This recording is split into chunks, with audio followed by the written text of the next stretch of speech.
Hola, ¿qué tal? Bienvenidas, bienvenidos. Gracias por acompañarnos a una nueva emisión de la Náusea TV, la última de este año 2025. Me acompaña el doctor Rafael de la Garza Talavera, politólogo, el doctor Jesús Medina, sociólogo, un servidor, maestro Héctor Oz, economista. Bien, pues queremos dar un repaso de lo que fue este año, un año marcado sin duda por el inicio de la presidencia de Donald Trump en enero del presente año, del año que está terminando. Y bueno, la consolidación del primer año ya completo de Claudia Sheinbaum en el caso mexicano. Queremos analizar pues el contexto internacional de la política, de los acontecimientos sociales, de los acontecimientos más trascendentales en términos pues de reacomodos geopolíticos, geoeconómicos y cómo ello ha impactado por supuesto a la política nacional en estos últimos 12 meses. Pues yo podría comenzar señalando que desde mi punto de vista ha sido más bien un año marcado por continuidades, ¿no? Por cómo hemos visto cómo se han establecido ciertos procesos a pesar de que la llegada de Donald Trump a la presidencia de los Estados Unidos marca cambios importantes en los matices, en las formas de llevar a cabo la política estadounidense y la relación con México, por tanto, creo que ha sido más bien un año marcado por continuidades en procesos que hemos visto de mediana duración, que implican lo que hemos tratado a lo largo y ancho de todos estos programas de los últimos 12 meses, que tiene que ver con reacomodos importantes en la arena geopolítica, ¿no? En el cambio de hegemonía al que hemos hecho referencia una y mil veces, y con el papel que ello conlleva pues, para la política nacional, insisto, marcada pues, por la hegemonía, o podemos discutir el tema de la hegemonía del partido de Morena en el poder, de los recambios que han habido en términos importantes en reformas en materia judicial, en materia de políticas de seguridad, en ciertos realineamientos con la política económica estadounidense a raíz pues, de este famoso Día de la Liberación, ¿no? Que podríamos decir a lo mejor es una de las fechas a recordar más emblemáticas de este 2025, que fue el anuncio a diestra y siniestra de las famosas tarifas, aranceles impuestos por Estados Unidos, ¿no? Que sin duda pues marcaron un punto de reacomodo para la política internacional, insisto, con lo que ello conlleva para el caso mexicano y que vamos a analizar aquí con los compañeros. Entonces, pues a lo mejor empezamos por lo global para bajar después a escala nacional. Jesús, algunas primeras impresiones de lo que ha sido este año en términos de política internacional. Claro, Héctor, gracias. Rafael, un gusto también estar con ustedes. Sin lugar a dudas, un año muy interesante en que coincido que vemos una continuidad a nivel global de un proceso que va a tomar también, todavía hay que recalcarlo, muchos años. En este reacomodo, los procesos de cambio son así, no son tan corto plazo. Hemos visto que después de la pandemia se tendió a pensar, ¿no? Justamente la caída abrupta de Estados Unidos con todos los problemas de Biden, etcétera, pero vemos que no, que estos procesos son lentos. No obstante, creo que este año los dos procesos principales a nivel geoestratégico, digamos, en la imagen general, que son Ucrania y Gaza, tuvieron momentos muy importantes que nos reflejan un poco de la complejidad justamente de estos procesos, que no son salidas tan fáciles de vislumbrar, ¿no? En el caso de Ucrania, pues reflejar justamente estas subidas y bajadas, ¿no? Los avances de Rusia que casi controlan para esta fecha Donetsk y Lugansk, buena parte de Zaporilla, buena parte de Gerson, estas regiones que colindan justamente con Crimea, pero que ha tenido una serie de subidas y bajadas, ¿no? Pese a la intención de Rusia de avanzar lentamente sin sacrificar demasiadas vidas, lo cierto es que el régimen de Zelensky ha estado tambaleándose, ¿no? Lo que nos refleja también los intereses de Trump y cómo pese a sus intereses, que son terminar la guerra, no por razones humanitarias, sino económicas, se ha encontrado con importantes restricciones. Recordemos a mediados de año, donde básicamente lo regañó en la Casa Blanca, pero que Europa le dio nuevamente su respaldo, ¿no? Entonces, en el caso ucraniano, creo que se ha empantanado la situación y muestra pocas posibilidades de solución. Recordemos que la reunión que tuvo Putin con Trump en Alaska fue vendida justamente como ese gran paso hacia la paz y básicamente terminó pues en un nuevo proceso mediático más que nada, que no resolvió nada. Cosa similar pasó con Gaza en uno de los procesos más difíciles, digamos, en la región, toda vez que recordemos que el momento en que se estuvo, digamos, se tuvo una bajada considerable en en la guerra, no fue por los pactos que pudo hacer Netanyahu con Trump, sino más bien en la guerra con Irán, ¿no? Una guerra básicamente abierta que se dio entre Israel e Irán y que demostró justamente que la región no se va a pacificar tan fácilmente. Porque más allá de que Gaza pueda ser o no controlada bajo estos planes de Trump, planes de por sí bastante ambiciosos y muy groseros, incluso para la misma humanidad, ¿no? Esta intentona de poner a Tony Blair como representante de un nuevo títere que quiere poner en la región. Más allá de que se logre eso, lo cierto es que el conflicto con Irán de este año, que se mantuvo entre Israel e Irán, reflejó lo que vamos a ver en los siguientes años en la región. Y esto es una escalada de violencia que va a incluir, por ejemplo, incluso a países cercanos, como sería Azerbaiyán, ¿no? En el norte de Irán. Entonces, en estos dos procesos, creo lo que hay que ver en este año es justamente cómo el juego geopolítico entre las mismas potencias no acaba de definirse porque las mismas potencias que estamos viendo en esta crisis, que son Rusia, que son Estados Unidos y que son China, no acaban por definir un proyecto concreto de cómo, de qué tipo, digamos, de regímenes o qué tipo de relaciones quieren en la región, ¿no? Yo terminaría un poco con otra cuestión que se me hace importante, que es lo que está pasando en República Democrática del Congo, que si bien no lo trabajamos demasiado, nos refleja el momento particular en el que está pasando el mundo, ¿no? Y no lo hablo aquí en términos un tanto sentimentales, que a veces son útiles, pero tal vez para el análisis político no tanto, sino en una constante histórica. Y esto es que cualquier cambio en el proceso de geopolítico, en el hegemón que lleva, digamos, la voz cantante a nivel mundial, siempre hay una serie de procesos de guerra en todo el mundo. O sea, no solamente estos grandes conflictos como va a ser Ucrania y como va a ser Gaza, sino un montón de pequeños conflictos como es el de República Democrática del Congo, donde se habla de 7 millones de personas desplazadas y una crisis humanitaria al nivel de Gaza. También hablamos de lo que está pasando con Burkina Faso, termino Rafael, y lo que está pasando también en la región de India con todos los procesos de derrocamiento Sí. de Em, gobiernos, y que nos reflejan eso, ese momento de recambio mundial. sí. Yo en realidad quería meter un paréntesis ahí, particularmente con África, porque una de las cuestiones eh, que comparto con Héctor en términos de continuidad es el debilitamiento de Europa.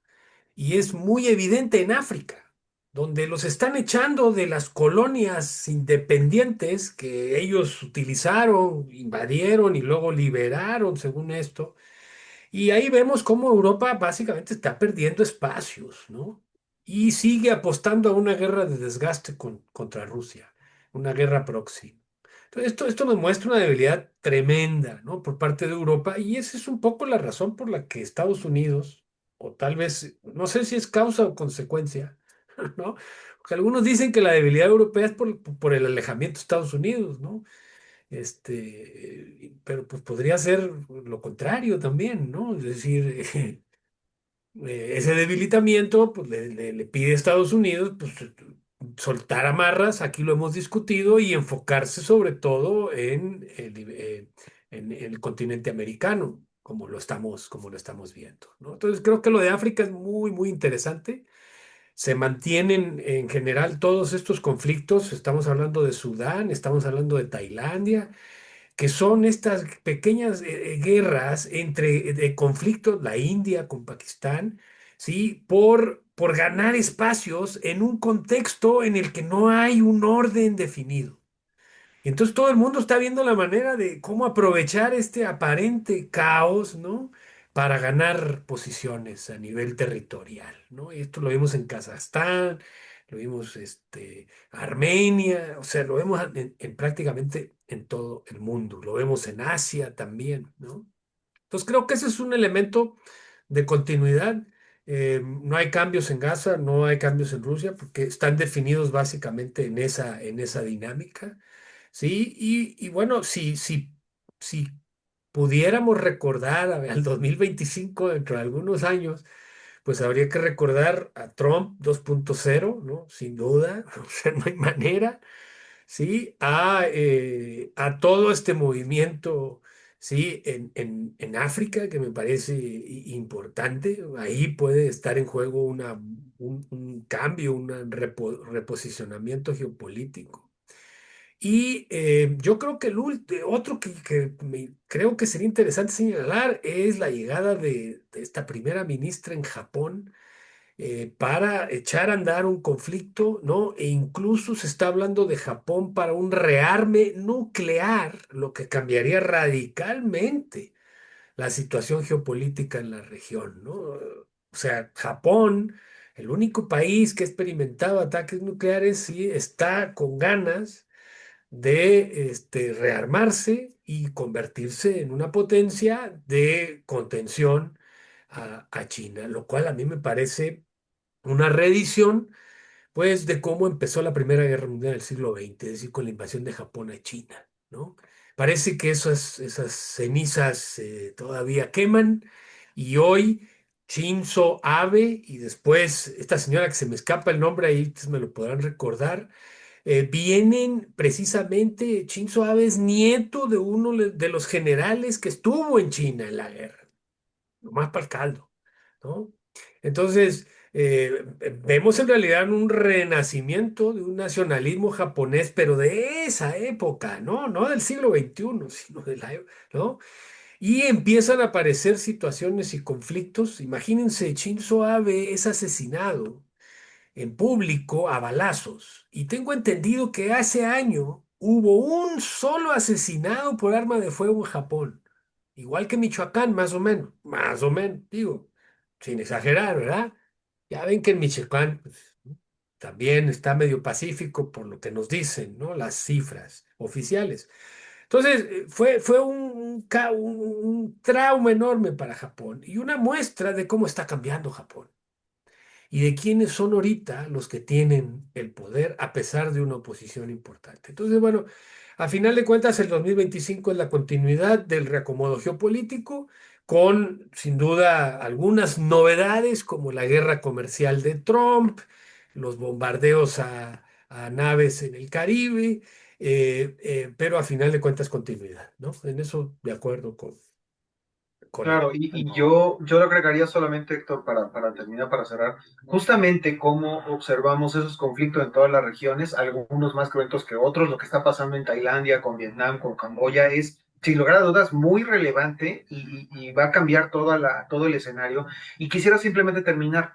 El hecho de que hemos estado hablando de América Latina los últimos 3 meses en este canal y que básicamente en muchos canales de análisis se ha hablado, es justamente por eso, porque ahora parece ser que nos va a tocar. O sea, porque la región latinoamericana siempre ha estado, digamos, a cierto punto, muy libre de ese tipo de conflictos por la naturaleza histórica, por la unidad y por la falta de conflictos básicamente regionales.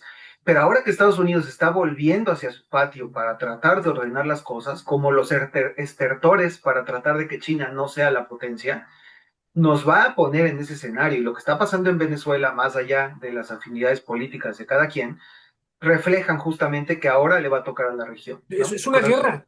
Es una guerra en Venezuela, es un acto de guerra. Si no lo digo yo, lo dicen los expertos en diplomacia, ¿no? Sí, atacar barcos, no, piratearse buques petroleros, etcétera, son actos de guerra.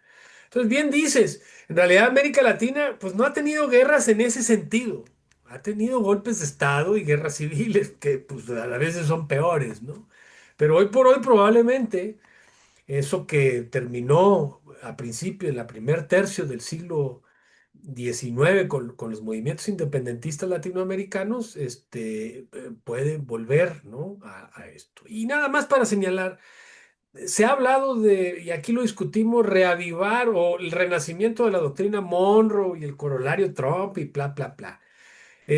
Habrá que decir que a final de cuentas eso puede ser discutible en el sentido de que comercialmente y económicamente, sí, la doctrina Monroe y mucho menos el corolario de Trump ha podido impedir que China tenga hoy una fuerte presencia en la región, ¿no? En países incluso como Brasil, como Chile, como Perú, es decir, independientemente de si tiene gobiernos de izquierda o de derecha.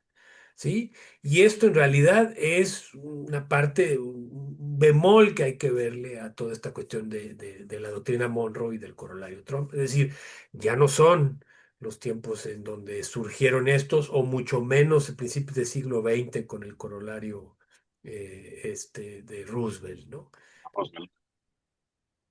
Sí, no, terminar coincidiendo en gran parte con las cuestiones, digamos, por cerrarlo y por plantearlo en términos más generales, pues vemos, digo, por recordar un poquito, cuando hablamos de hegemonía, hablábamos siempre de que una hegemonía productiva llevaba una hegemonía comercial, esa hegemonía comercial llevaba una hegemonía financiera, todo ello respaldado por una hegemonía en términos político-militares, ¿no?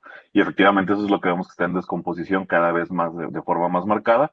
La hegemonía productiva la perdió Estados Unidos desde los noventas, cuando ellos mismos empezaron a deslocalizarse. La hegemonía comercial la comenzó a perder a partir de los 2000, cuando entra China en el 2001 a la famosa World Trade Organization, en fin.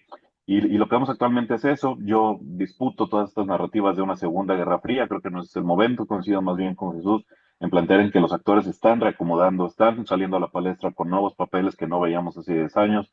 2025 probablemente sea el año político diplomático de China, el año en el que más activo lo hemos visto, pero no precisamente por iniciativa, sino creo más bien por reacción, ¿no? Conocemos nombres ya, por ejemplo, de los ministros de Comercio de China, gracias a Donald Trump. Conocemos de los nombres de los políticos que están dirimiendo asuntos internos del Partido Comunista Chino, gracias precisamente a la presión que ha ejercido Donald Trump con aranceles, con las famosísimas tierras raras que de pronto se pusieron en boca de todos los analistas, ¿no? Aunque es algo que lleva 15 años siendo el foco central de todo esto que tiene que ver con la tecnología, con los chips y demás.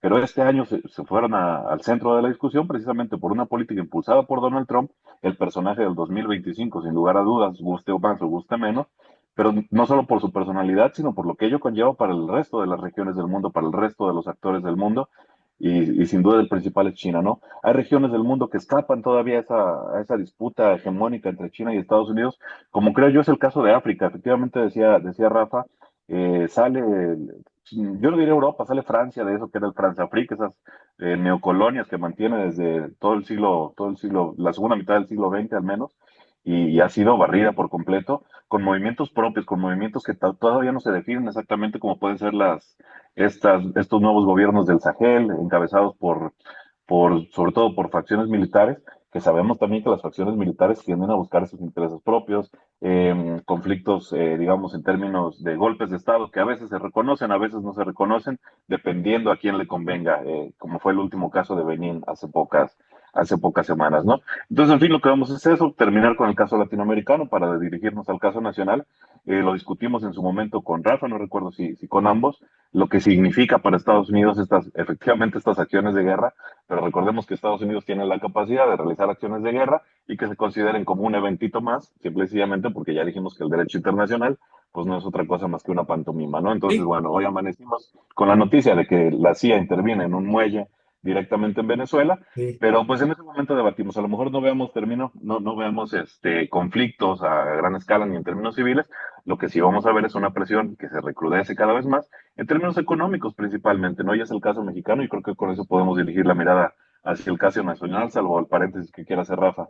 No, sí, de hecho ya ayer o hoy, ayer vi la noticia de Claudia diciendo, ¿y la ONU? ¿Y la ONU? ¿No? Y la Cheyenne, pa, o sea, la ONU, pues, y Venezuela, pues, nada, ¿no? O sea, en realidad, y luego Trump diciendo, no, pues la ONU es Estados Unidos, no, pues ahora sí, hombre, se agradece la franqueza. Mira, yo nada más en lo nacional, dos cosas como muestras de botón. El huachicol fiscal, que fue un escandalazo, ¿sí?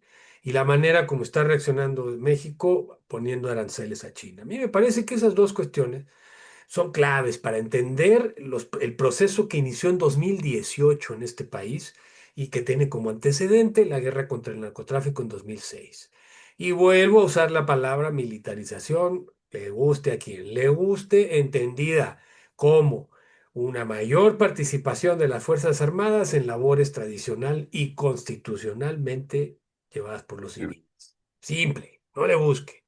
Y ya tenemos las consecuencias del caso. El huachicol fiscal nos muestra una alianza clarísima, ¿sí? Entre las Fuerzas Armadas, los empresarios nacionales, ¿sí? Y la burocracia estatal. Cuando me refiero a la burocracia estatal, me refiero a aduanas, a seguridad pública, a los que están con el Ejecutivo, ¿sí? Entonces, ¿por qué? Porque fue una operación impresionante. Yo no me acabo de sorprender cada que reviso los detalles del asunto. Es impresionante, o sea, ahora sí que qué complot, ¿no? O sea, ese sí, en Y, realidad, y, y que así. se vuelve de película cuando cuentas ya los dos muertos, que Sí, uno curiosamente suicidado y el otro, o sea, de veras se vuelve de película. sí, no, no, es así, o sea, un tema que en realidad el gobierno lo que está tratando es de ocultarlo y de taparlo, no de sacarlo, ¿no? Y entonces, pues, ¿quién, ha usted escuchado del huachicol en los últimos meses? Todo el mundo calladito y la bola se sigue moviendo. Sí, entonces, esto es una muestra clara de que a final de cuentas, como lo dijimos aquí hace años, la militarización no es más que un aumento en la corrupción. ¿Por qué? Porque el elemento, la organización, la institución más corrupta del Estado mexicano es históricamente el ejército. Y no estoy pensando nada más en Santana, que conste, sino en García Harfuch. Que bueno, perdón, ya le eché a perder la luna de miel, pues ya ven que muy discretamente se casó. Quizá habría que ver con quién, creo que fue una socialité, no sé, digo, no me extraña, ¿no? Pero bueno, entonces, esa es una muestra muy clara y es una consecuencia de la política que reforzó ampliamente el sexenio pasado. Y la segunda parte es qué vamos a hacer con el comercio con China. No hay una estrategia clara. Se sigue asumiendo que va a haber una firma de un tratado de libre comercio, una nueva versión. Se asume como tal y vemos a Marcelo Ebrard gritándolo a diestra y siniestra, más como una cuestión de un acto de desesperación que de certeza, ¿no? ¿Qué va a pasar si entonces ese tratado no se firma? O se firma de manera unilateral, o sea, entre Estados Unidos y México y Canadá se queda fuera. ¿Sí? Eso permitirá revalorar la posibilidad de abrir espacios a más de los que ya hay para el comercio con China. Esa es una decisión estratégica que no es para este sexenio, estamos hablando para los próximos 40, 30 años, ¿no? Y que van a incidir fuertemente en la manera en la que esta economía va a crecer. Entonces yo creo que en 2025 esas han sido las dos preguntas clave. ¿Qué vamos a hacer con la militarización? ¿Qué vamos a hacer con el comercio China, ¿no? Porque fueron los temas que, en mi opinión, más allá de pues, los escándalos típicos que, pues ya la verdad, se los dejamos a la tragicomedia mexicana, ¿no? El siglo XXI, que lo escriban. A mí me parece que eso es muy fundamental, o sea, la política interna con la militarización y lo que tiene de impacto, y la política exterior con definir claramente una estrategia frente a China, y no parches para seguir, sí, seduciendo a Trump y a la burguesía estadounidense. Y que los dos, si me permites, los dos tienen que ver incluso con una lógica de soberanía, que tanto le gusta esa palabra a la 4T, y de supervivencia económica y política del proyecto de la 4T. O sea, porque, a ver, la cuestión de seguridad no es poca cosa. O sea, el hecho de que haya carros bomba, como los vimos a finales del año, en medio de una dinámica y de un discurso estadounidense e incluso nacional de lucha contra el terrorismo, de vincular a los narcos con el terrorismo para así justificar una posible intervención abierta, porque sabemos que Estados Unidos interviene ya desde hace mucho tiempo, una intervención abierta en territorio nacional, creo que refleja justamente la posición tan delicada en la que está el gobierno de Claudia Sheinbaum con esta cometida de Trump. Y que al igual que en el caso comercial, yo quisiera resaltar esto, tal vez para disgusto de algunos anti-obradoristas y para agradecimiento de algunos de la 4T, hubiera sido igual con el PAN, con el PRI, con el partido que sea, porque luego nos vienen a decir con esto de los aranceles, no, es que eso no hubiera pasado con el PAN, hubiera pasado y tal vez hubiera pasado antes, porque todos se iban a entregar ante Trump. Si alguien tenía la capacidad para no hacerlo, era la 4T, un poco por algunas dinámicas diferentes de su proyecto, por el arrastre popular que estaba teniendo, por los logros en materia económica que está teniendo, también hay que reconocerlo, de una u otra forma, pero que nos refleja que esos intentos y a disgusto del doctor Dussel Peters, pues que no va a pasar que nos vamos a abrir hacia otro tipo de aliados, ¿no? Y la clave está en el caso de India, ya no digamos de China. porque una vez que se impuso el arancel del 25% y que va a hacer pedazos a la industria automotriz mexicana, la India, a partir de las presiones de muchos de los empresarios, intentó hacer esos acercamientos con México para plantear un posible tratado de libre comercio, a lo cual parece ser que el gobierno mexicano pues no tiene la mayor intención de acudir.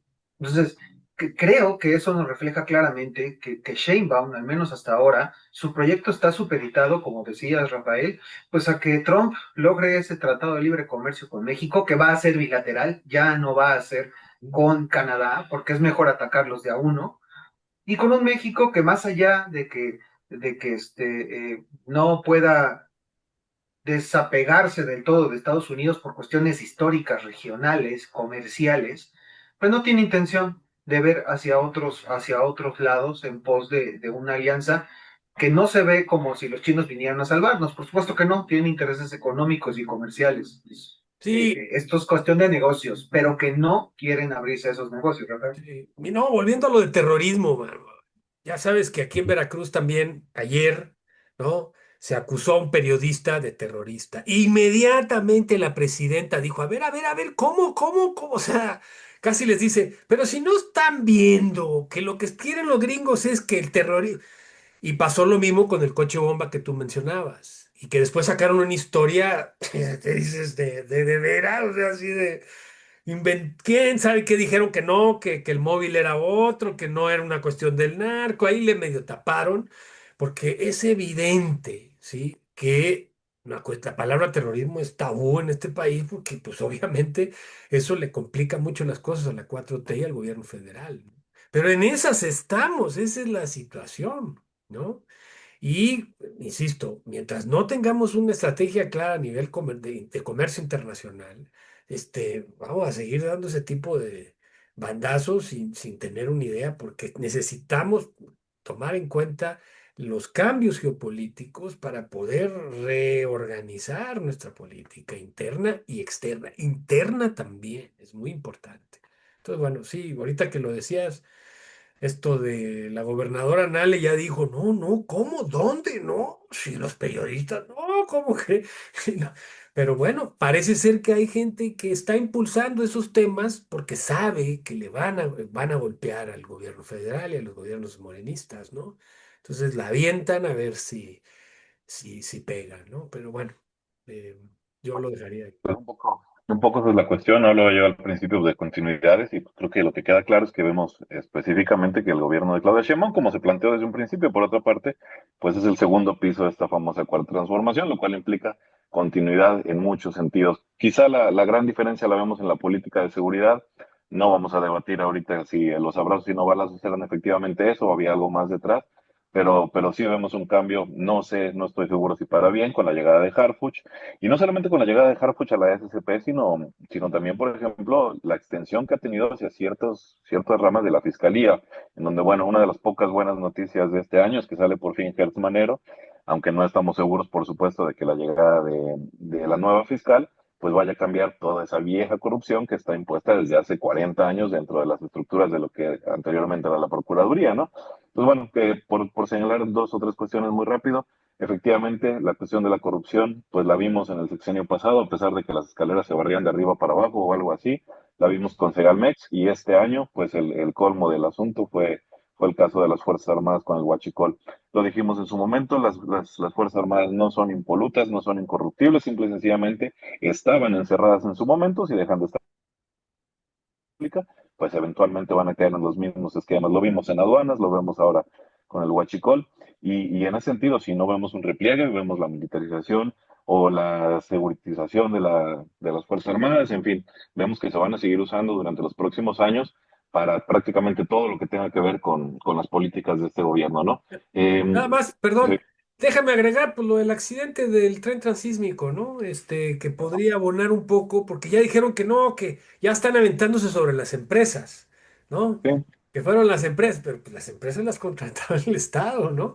Y pues las empresas real entras, así es la cosa, ¿no? Si no, no ganas la licitación. Entonces, digo, es otro escándalo, sí, vamos a ver hasta dónde llegan, porque pues en realidad, si está a cargo de las fuerzas de la Marina, ¿no? La Marina cuidando trenes, pues dices, a ver, ¿no? Y no vamos a negar que hay matices en la forma. Por ejemplo, cuando pasó lo de Tlalpan, lo de la línea 12, parece que sí fueron las empresas las que se hicieron cargo de la recuperación del lugar. En fin, no estamos en el entreguismo completo de hace 30, 40 años con Estados Unidos y con las viejas rancias oligarquías, si es que se pueden llamar a eso, a lo que existe aquí, pero sigue habiendo pues ciertos intereses que se siguen reproduciendo en ese mismo sentido. Terminar, pues sin duda, con la cuestión que comentaban ustedes dos, que tiene que ver con la soberanía. Digo, la soberanía no se entiende sin una política agrícola concreta, sin una política industrial concreta, sin una política comercial concreta. Y eso es lo que echamos en falta, ¿no? En las clases de preparatoria se dice, México es el país con mayor número de tratados de comercio del mundo, 13, con 40 y tantos países, y no sirven de absolutamente nada si el 90% de las exportaciones e importaciones siguen estando desde hace 30 años conectadas con los Estados Unidos, ¿no? Ya no recuerdo si eran 1.400 rubros o 14.000 rubros sobre los cuales se ponen aranceles, que tienen que ver con un solo destinatario, que es China. Decía, como lo comentaba Jesús, decía Dussel Peters, son rubros que se pusieron sin ningún análisis, simple y sencillamente al ahí se va, y que nos vamos a arrepentir efectivamente en 2 o 3 años cuando ese nuevo tratado de libre comercio renegociado no implique ventajas para México, como no lo implicó desde el 94, ¿no?